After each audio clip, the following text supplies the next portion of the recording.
Hello everyone, welcome to our channel The World Times News by AI. Today we are going to tell you about the Ukrainian hacker who hacked a Russian war machines and other things. So let's start the video. When Russia initiated its full-scale invasion of Ukraine, a second, less visible battle in cyberspace got underway.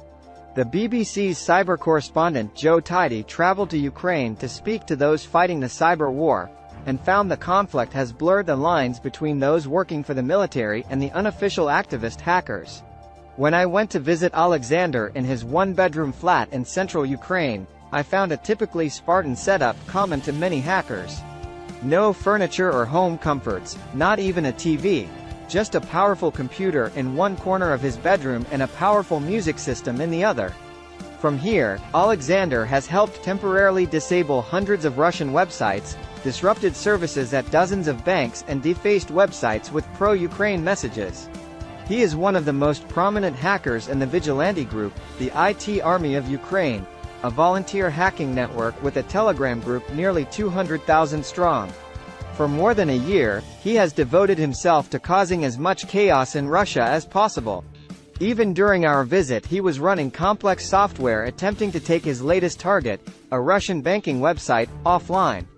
Ironically though, he admits the idea for his favorite hack actually began with a tip from an anonymous Russian, who told them about an organization called Chesny Zinak, Russia's only product authentication system. He was told all goods produced in Russia, including fresh food, have to be scanned for a unique number and a barcode supplied by the company from the moment of their creation at a factory, up till the moment of being sold. Alexander smiles as he describes how he and his team found a way to take the service offline, using a hacking tool that floods a computer system with internet traffic, known as a targeted DDoS, distributed denial of service, attack. The economic losses were pretty high, I think. It was mind-blowing, says Alexander. In reality, it's hard to gauge the disruption prompted by the hack, but for 4 days last April Chesny Zinak posted regular updates about the DDoS attack on its official Telegram feed. Traders were offered advice and a helpline to call for assistance. Eventually Russia's Ministry of Industry and Trade was forced to relax some rules on food labeling to allow perishables to be traded.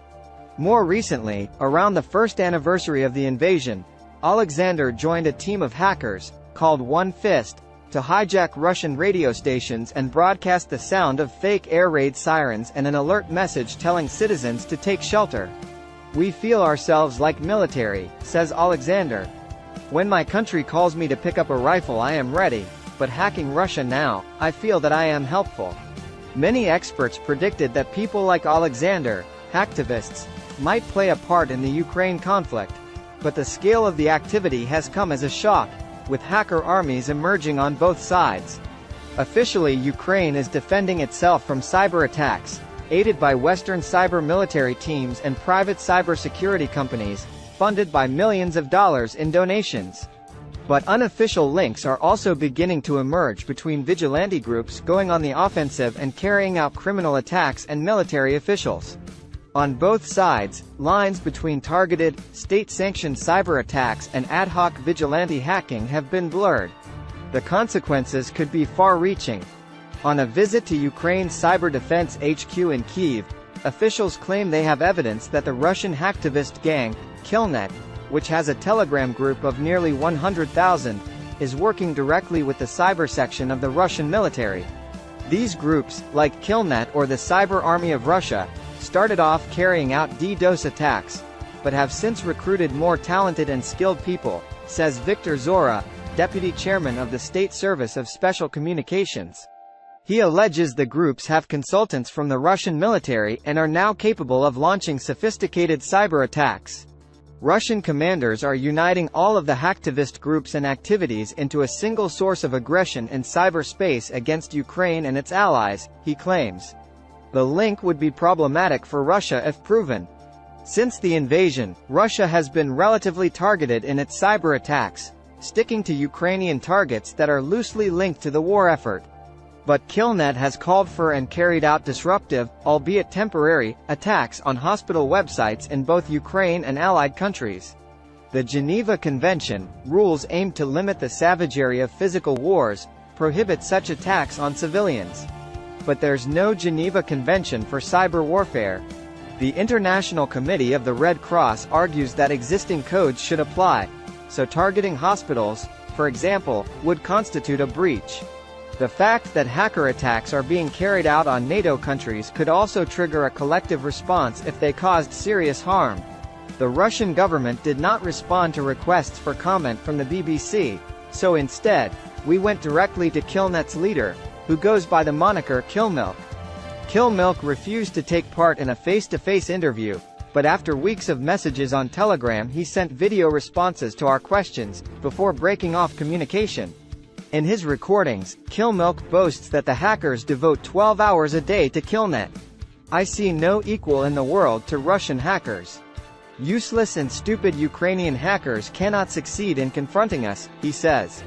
Killmilk insisted his group is completely independent of Russian special services, asserting that he has a regular job as a factory loader and is a simple person. Before the war in Killnet, he says he started a criminal DDoS for hire business. But, when the invasion began, he was determined to dedicate his hacking efforts to disrupting Ukraine and its allies. Wherever I am, my laptop and everything I need is always with me. In this, I am mobile and efficient and devote almost all my time to our movement. Whilst some hacktivist vigilante groups, like the infamous Anonymous Collective, have slowed down activities against Russia and moved on in the past 3 months, Killnet has increased its activity and is also focusing on the West, urged on by bombastic videos from Killmilk which show him urinating on flags representing NATO and the US. Over the Easter weekend, Killnet's Telegram channel was used to create a pop-up team called Kill NATO Psychos. Within hours, it was hundreds of members strong and proceeded to carry out a wave of attacks which temporarily disrupted NATO member websites. The group also published a list of NATO staff email addresses and encouraged people to harass them. The allegation that Russian cyber military is working with criminal hacktivists will not come as a shock for many in the cybersecurity world, which for years has accused Russia of harboring some of the most prolific and profitable cybercrime groups. However, our visit to Ukraine confirmed that lines are blurring there too. A year ago, as the capital Kyiv braced for attack, Roman was helping carry out criminal hacks and building software for the war effort, as part of a volunteer group he co-founded called IT Stand for Ukraine.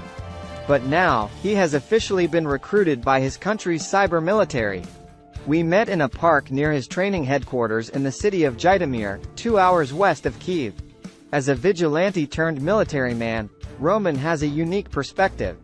He chose not to go into details about his current role, but says part of his job is finding ways to comb through piles of data and leaked information from the cyber war. Even before he was recruited, Roman confirms his hacking team worked directly with Ukrainian authorities. We started to communicate with state forces doing the same as us, and we began kind of synchronizing our operations. They basically started to give us some targets and say what to do, when to do, he says. Roman says one of the most impactful attacks was when his team disabled ticket machines for a southern Russian railway network. When challenged about the disruption this would have caused everyday people in Russia, Roman shrugs. It's the kind of attack that Ukraine's cyber military could never publicly carry out themselves.